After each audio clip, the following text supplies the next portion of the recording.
I think, we go back to the difference maybe between the coach and a trainer, and the needs of the player are really important to understand. And, there's lots of information out there about, Maslow's hierarchy of needs, and there's so much more, psychology in this, but I think it's really important to understand that the player, the person in the middle of this has human needs. They need to feel, like they're cared about, and they need to feel like they care for what's happening. They need to feel connected to it or related. There's a self-determination model theory. They need to feel a certain degree autonomous. They need to feel like they belong, and they need to feel competent and confident. And I think you need to really understand that, and you need to ask yourself, is your environment feeding the needs of the player or the human being, or whatever you want to call it, the person?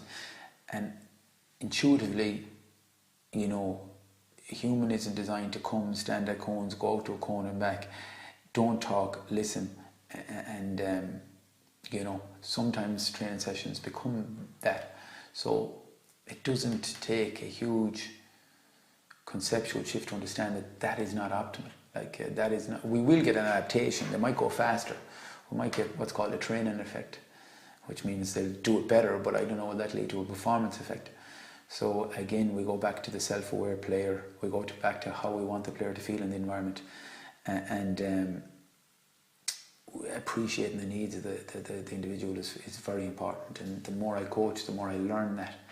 How can we get this player at 9 out of 10 as often as possible?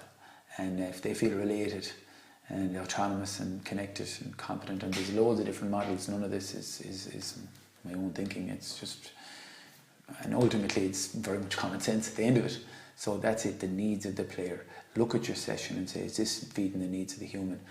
And if it is, you're in the right direction. And if it's not so much, you need to humanize it a bit. I think when we dehumanize learning and performance, we bring it to a dark place. And the law of time, or the expanse of time, creates an adaptation.